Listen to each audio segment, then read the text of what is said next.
Hello students, I am teacher Krupa, your maths teacher. I am here with one more exciting video on the chapter Mathematical Logic. Today we are going to cover the topic called negation of a compound statement. Also we will solve exercise 1.8 which is based on the same topic. Let's move on. Now negation of a compound statement can be done by following some rules. See, these are the compound statements which we have already seen, and these are the rules for the negation of these compound statements. For example, if you want to do the negation of a conjunction that is denoted by P and Q, then the negation of this conjunction will be negation P or negation Q.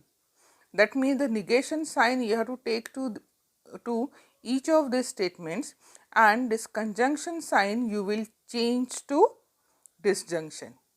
That is, and has to be changed to or. Getting?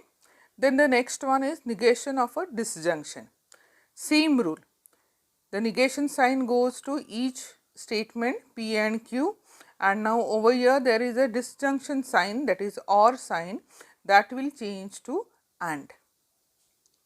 So, for making the negation of a conjunction, you have to replace the conjunction sign by disjunction, and for negation of disjunction, you have to replace the sign of the disjunction by the conjunction sign. These two rules are also called as De Morgan's law. Clear? The next one, negation of a negation statement. Now, this we already know, negation of a negation will be the statement itself. Then for negation of a implication statement, negation of a implication is done by this rule. See, P and negation Q, that means first statement and negation of second statement. Understood? Then now let us see the negation of double implication. Negation of double implication is given by P and negation Q, or negation P and Q. Correct? See, how does this come? We know that P double implies Q is same as P and implies Q and Q implies P. Then we have to make the negation of it. And sign changes to or sign, and the negation of each one, that is P implies Q and Q implies P. So, you get this rule for negation of double implication. Correct? Then also we have studied some quantified statements. Now, you know universal quantifiers and existential quantifiers. When they are used in the open sentence, we get a quantified statement. So, for making the negation of a quantified statement, you have to replace the word all by some. That means, if it is the statement is say all boys are tall, then the negation will be some boys are not tall. Correct? As usual, you will use the word not for making it negative, and then the word all should be replaced by some, and if there is some, it should be replaced by all in the negation. Then for every, this is a universal quantifier. This universal quantifier should be replaced by there exist, that is the existential quantifier. So, and vice versa, that means universal quantifier should be replaced by existential quantifier, and existential quantifier should be replaced by universal quantifier. So, you get the negation of the quantified statement. Now, let us solve the exercise 1.8. See the first question, write negation of each of the following statements. The first statement is all the stars are shining if it is night. Now, you can see there is a connector used is if then. There is no word then, but there is a word if. So, it is a if then connective. Now, in this, the part of a statement which is after if, we take it as P. So, it is night is one statement that will denote it by P, and the other statement is all the stars are shining. So, we write let P is it is night and let Q be all stars are shining. So, the given compound statement is P implies Q. Now, we have to make the negation of it. Now, we know that the negation of P implies Q is P and negation Q. That means, first statement as it is, then the connective and then the negation of Q. That means, your answer will be it is night and some stars are not shining. Now, you know that this word all has to be replaced by some in the negation. So, we write some stars are not shining. Getting? The next one. For every n belonging to natural numbers, n plus 1 is greater than 0. Now, we have to make a negation of this. Now, first thing, this for all, the universal quantifier has to be replaced by existential quantifier. So, we have to write here there exist n belonging to natural numbers such that n plus 1. Now, instead of greater than sign, you have to make it less than or equal to 0. So, you get negation of the given statement is there exist n belonging to natural numbers such that n plus 1 is less than or equal to 0. Correct? In negation, this greater than sign will be replaced by less than or equal to. Let's move to the next statement. There exist n belonging to natural numbers such that n square plus 2 is odd number. Now, again this there exist sign should be replaced by for all, and is odd number will become is not an odd number. So, the negation of the given statement is for all n belonging to n, n square plus 2 is not an odd number. Correct? Simple. Now, next one, some continuous functions are differentiable. Now, again this sum should be replaced by all. So, you get all continuous functions are not differentiable. Correct? Are differentiable will be are not differentiable. So, the answer is all continuous functions are not differentiable. Okay. So, we finish question number 1. Let us move to question number 2. See question number 2. Using the rules of negation, write the negations of the following statements. The first one is into round bracket P implies R bracket complete and Q. Now, we have to find the negation of this statement. Correct? So, we write negation and then this given statement over here. Now, as you can see, there is a sign and over here. Correct? This bracket you can consider as one statement and Q is the another statement, and there is a connective called and. And when we have to take the negation of and, we have to follow this De Morgan's law. The negation of first statement or negation of second statement. That means, over here you will get negation of P implies R or negation of Q, that is by De Morgan's law.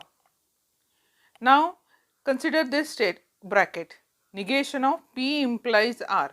Now, what is negation of P implies R? First statement and negation of second statement. So, you get P negation of R and this part as it is or negation Q. So, this is your final answer. This is the negation of the given statement. Understood? It is bit confusing, I know, but with the practice it will be very easy for you. You must know these negation rules and then apply it. Very simple.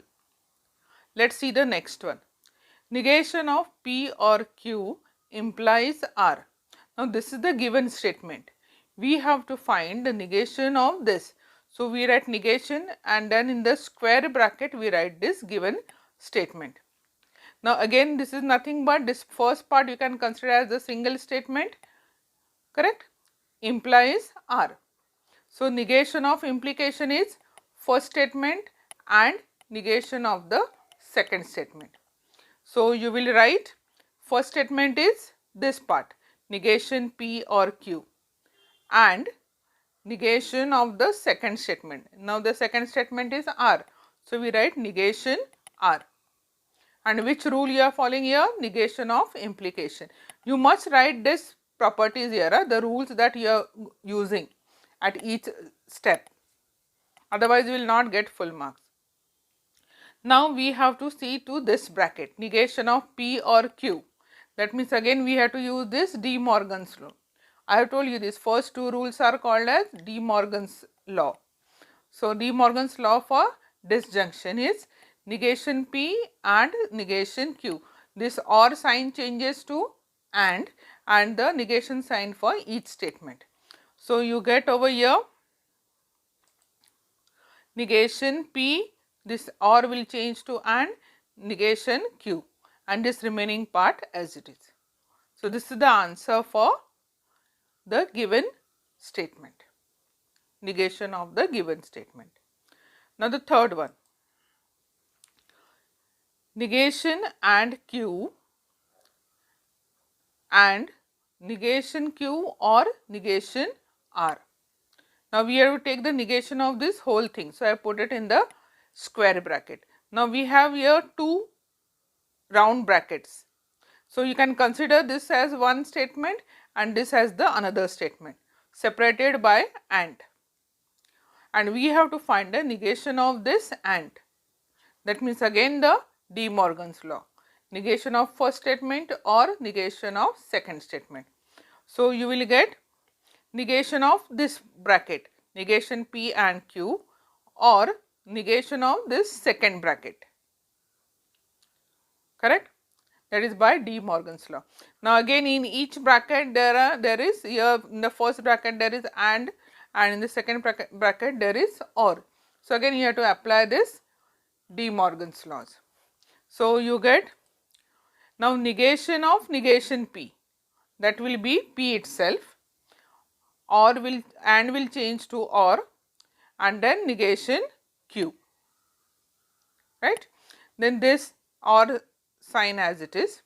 Now this bracket, negation of disjunction, that means negation of Q, negation of negation Q. So that will be Q and negation of negation R. So again you get R. So your final answer will be P or negation Q or into another bracket Q and R. This is your final answer. That is the negation of the given statement. Clear? Now the next one. With now see, this is question number 4 I'm doing, because question number 3 is related to some other topic, that so and this question number 4 is related to this same topic, negation. So I'm doing question number 4 first and then we'll do question number 3. So question number 4 is, with proper justification state negation of each of the following. Now same thing, with proper justification means you have to write the rules at every step. So let's find out. P implies Q or P implies R. Now again here it is or, that means which rule you will be using? De Morgan's law. So first let us copy the question, negation of in the square bracket, we will copy the same thing. Now this is the negation of disjunction. So this second rule, negation of first statement and negation of the second. So as I said, this first bracket you can consider as one statement and this second bracket as the another statement. So you will get negation of P implies Q and negation of P implies R, that is by De Morgan's law. Now apply this negation to this implication statements. So negation of implication is first statement and negation of the second statement.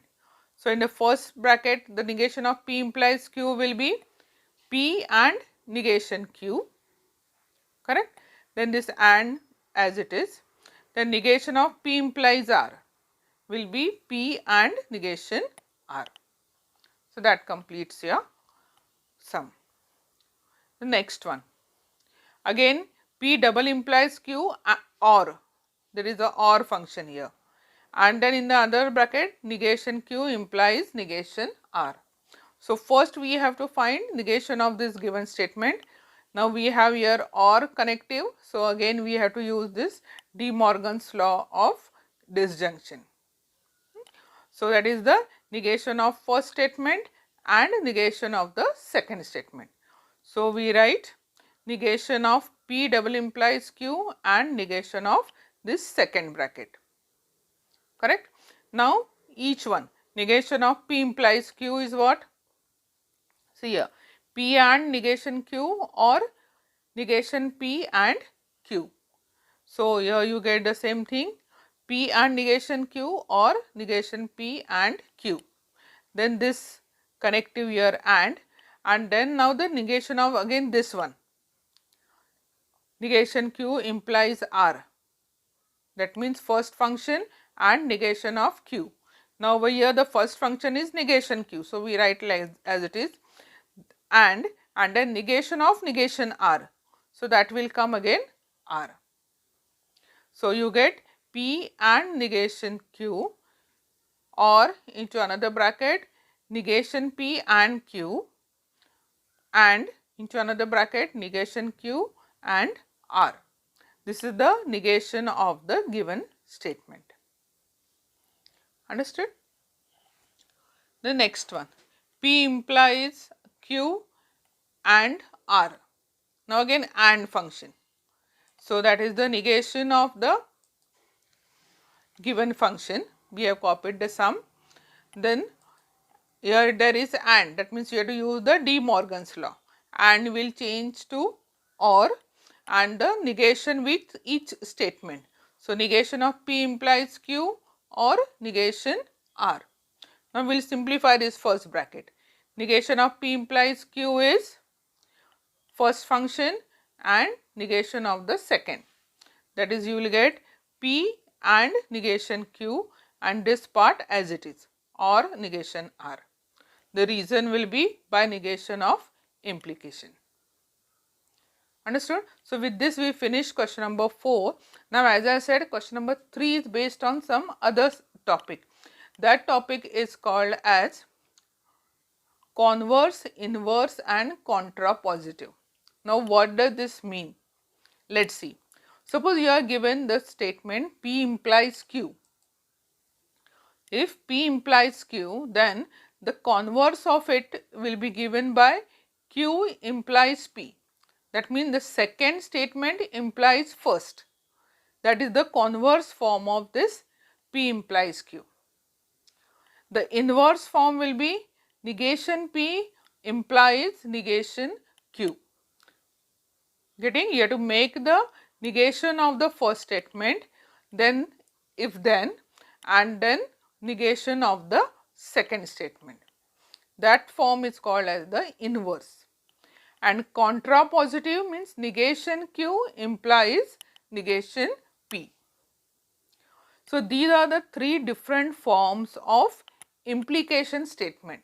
Remember this converse, inverse and contrapositive can be done only for P implies Q. If the given statement is P implies Q, then its converse form will be Q implies P, inverse will be negation P implies negation Q and contrapositive will be negation Q implies negation P. This is very important topic. See, if you see last year's papers, in every paper you will find a question based on this topic for 3 marks, 1 mark for each form of this. So, very simple, just remember converse means Q implies P, inverse means negation P implies negation Q, contrapositive means negation Q implies negation P. So let's see. Question number 3 is based on this topic. Sorry, I have written by mistake here question number 4, but actually it is question number 3. Write converse, inverse and contrapositive of the following statement. See, for your ready reference, I have written here the rules. Converse is Q implies P, inverse is negation P implies negation Q, and contrapositive is negation Q implies negation P. So let's write. See, if it snows, then they do not drive the car. Now, as I said, this converse, inverse and contrapositive exist only for P implies Q. So over here now you can see there are two statements, it snows, and another one is they do not drive the car. So as usual we will first denote these statements in the alphabets. Let P be it snows, Q be they do not drive the car. So the symbolic form of this given statement will be P implies Q. Clear up to here? This you know very easy it is.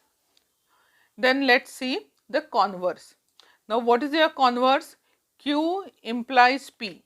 That means the Q statement will come first and then the P statement. So it will be if they do not drive the car, then it snows. See, if they do not drive the car, then it snows. Q you have to take first and then P. That is your converse. What is inverse? Negation P implies negation Q. That means you have to make the negation of this. So negation of P is it snows. Negation will be it does not snow. And Q is they do not drive the car. So this is already a negative statement. So negation of Q will be they drive the car. So your inverse will be negation P implies Q, that is it does not, if it does not snow, then they drive the car. Have you understood? P is it snows. So negation P will be it does not snow. Q is they do not drive the car. So negation Q will be they drive the car. And these two statements you have to join by if then. So your inverse is if it does not snow, then they drive the car. Okay. Then contrapositive. For contrapositive what it is? Negation Q implies negation P. Now negation Q we already have here. They drive the car. And then we have negation P also. It does not snow. Only you have to change the order. So contrapositive statement is negation Q, negation P. That is if they drive the car, then it does not snow. See, the negation Q is here, they drive the car. So if they drive the car, then it does not snow. So for these three statements you get 3 marks. Very simple, just keep your head cool and you can easily solve this question and score full 3 marks. Now let's see the second statement. If he studies, then he will go to college. Now what are the two statements in this? He studies is one statement, he will go to college is another statement. So we'll say let P be he studies, Q be he will go to college. Symbolic form of the given statement is P implies Q. Correct? So now the converse. Converse is Q implies P. That means if he will go to college, then he studies. See, if he will go to college, then he studies. Inverse is negation P implies negation Q. Now P is he studies. So negation P will be he does not study. Correct? Negation Q will be, Q is he will go to college. So negation Q will be he will not go to college. So your inverse will be if he does not study, then he will not go to college. You have to connect these negation statements by if then. Correct? Now the contrapositive, that is Q negation Q implies negation P. So, if he will not go to college, then he does not study. See here, if he will not go to college, then he does not study. Now, there are only two statements in the exercise given. You can practice some more statements from the miscellaneous. So, here we finished exercise 1.8. So, students, I am very sure that you have understood this exercise. So, please like my video, share it also, subscribe my channel and click on the bell icon to get all the notifications of my channel. Thank you, students. Keep practicing, keep enjoying maths. Goodbye.